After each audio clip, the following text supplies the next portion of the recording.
Hey there, it's Jess. It is roughly 10 o'clock on Saturday evening, and I'm doing a puzzle. When's the last time you've done a puzzle? In actual terms, like legitimately, like puzzle piece terms, I would like to know. Comment below. And just in general, what was the first response to that question? Do you do a puzzle every day? And if you've never done like an actual puzzle piece puzzle, okay, so we have our outside pieces, so they have the nice flat edge, unless you're like me and you get into some crazy puzzles that don't actually have edges, which is really, really cool. And then you have your inside pieces, right?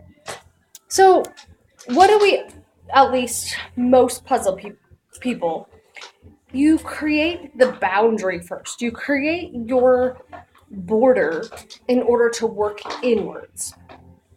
And I think this is something that we do in everyday life, or at least something that we should be doing to help us out.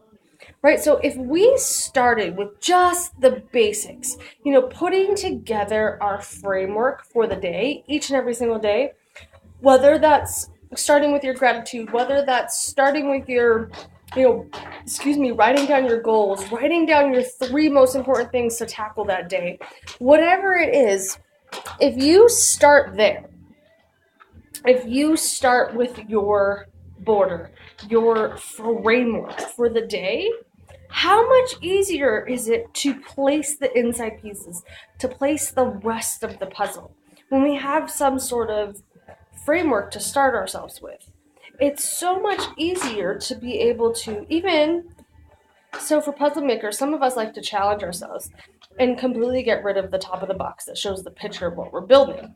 And so you have to base it off of what you can tell by the border and what you can see in the colors and everything like that. And if you get into big puzzles like the 1,000-piece puzzles and above and things like that, there's just slight variations that you can kind of sort your pieces by. So whether by color, whether by you can tell if there's like a building in there or animals, there's all sorts of different ways that you can kind of separate and dictate. Same thing in life, right? We have our family stuff, we have our work stuff, we have our health stuff, we have our friends stuff, social, community, spiritual. And so if we can get the framework of all of those things kind of put in place at the start of the day, start of the week, start of the month, think of how much easier it will be to place those things. So, today, spiritual is really only a tiny little corner, but work is like this big corner down here. And being able to see how much we have to put into each one is really powerful, so that we know ahead of time what things look like for us.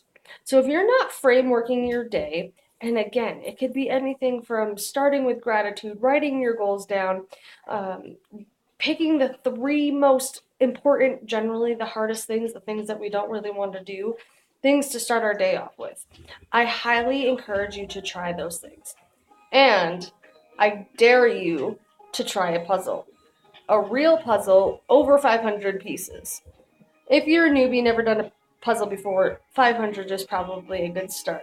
But if you've done it before and haven't done it in a while, challenge yourself, do it. I want to hear how it goes. So comment below if you have done a puzzle, or how do you relate your life to a puzzle? And like and share if you think this is useful. Have a great evening.